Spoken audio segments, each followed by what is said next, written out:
જય શ્રી કૃષ્ણ. જય હો, મંગલમય હો. માં ગીતા કેમ ખાવું, કેવી રીતે ખાવું ખાતા શીખવે છે. કોનું નહીં ખાવું તો સુનો. મહાભારતનું ભયંકર યુદ્ધ નક્કી થઈ ચૂક્યું છે અને શ્રી કૃષ્ણ આ યુદ્ધનો બોજો લેવા નથી માગતા, તથા ભવિષ્યમાં કોઈ કહે નહીં કે કૃષ્ણે દુર્યોધનને સમજાવવાની કોશિશ નહીં કરી. દ્વારકાથી શ્રી કૃષ્ણનો રથ હસ્તિનાપુર દુર્યોધનને ત્યાં રૂક્યો. દુર્યોધને દ્વારકાધીશને હસ્તિનાપુરના રસ્તાઓ શણગારીને ચકિત કરી દીધા, પણ કૃષ્ણ એમ ચકિત થાય તેમ નહોતા. કૃષ્ણના સ્વાગતની ભરપૂર તૈયારી કરી દુર્યોધને. શ્રી કૃષ્ણ દુર્યોધનના દરબારે આવ્યા. દુર્યોધને કહ્યું કે આપ સ્નાન કરી ભોજન માટે પધારો. આપની માટે મહી, માખણ, છાશ સાથે 56 ભોગ તૈયાર કર્યા છે. દુર્યોધને મહી, માખણ અને છાશ બોલીને ટોંટમાં કહ્યું. કૃષ્ણને બચપન યાદ કરાવ્યું. કૃષ્ણ બધું સમજી ગયા કે આ મને દાઢમાંથી, ટોંટમાંથી બોલી રહ્યો છે. કૃષ્ણે કહ્યું કામની વાત કરીએ. દુર્યોધન કહે કે ભોજન કર્યા બાદ આપણે શાંતિથી બેસીશું. ભોજન કરવાનો બહુ જ આગ્રહ કર્યો દુર્યોધને. ત્યારે કૃષ્ણે કહ્યું કે જો દુર્યોધન, 2 વાતો હોય તો જ તારે ત્યાં ભોજન કરવાનું મને મન થાય.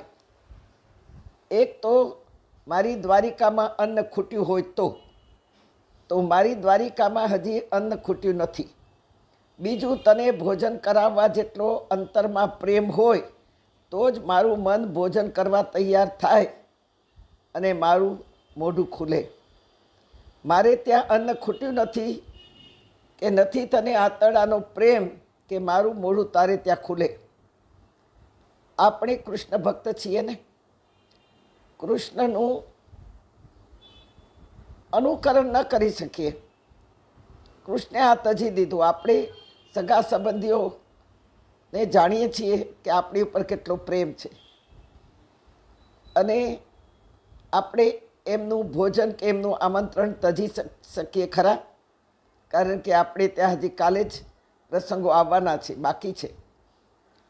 આપણે કોઈને નહીં તજી શકીએ, કારણ કે આપણને સગાઓ, સંબંધીઓ, મિત્રો, દુનિયાભરના લોકોની આપણને જરૂર છે. છતાંય મને કમને આપણે ખાવું પડે. આપણે તજી નથી શકતા. કૃષ્ણનું અનુકરણ આપણે નથી કરી શકતા. Main is A social animal. મને કમને બધાનું માન આપણે રાખવું જ પડે છે. તેથી સામી વ્યક્તિ આપણને ચાહે કે ન ચાહે પણ વ્યવહારે આપણે જમવું પડે.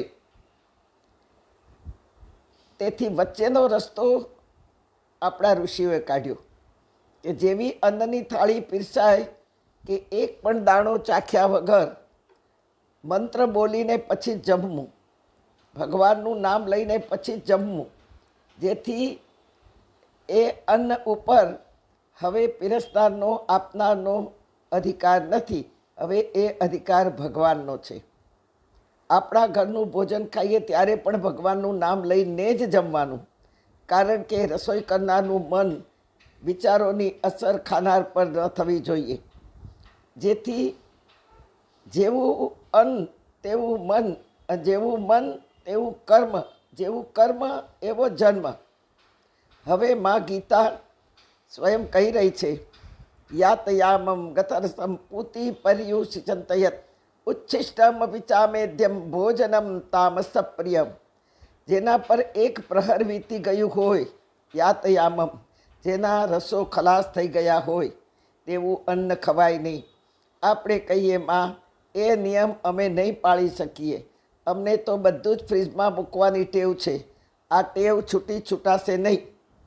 હા, ફળો, શાકભાજીઓ મૂકીએ તો ઠીક છે, પણ લોટ બાંધીને 2-3 દિવસનો ફ્રીજમાં મૂકો, એનો આકાર કેવો દેખાય છે તમને? વળી બહાર કાઢીએ કે બહારની હવાથી બેક્ટેરિયા ચાલુ થઈ જાય, આથો આવે અને એ આપણે ખાઈએ.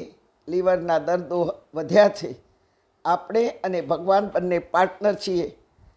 ભગવાન પાસે આપણું આયુષ્ય છે ને આપણી પાસે આપણું આરોગ્ય છે.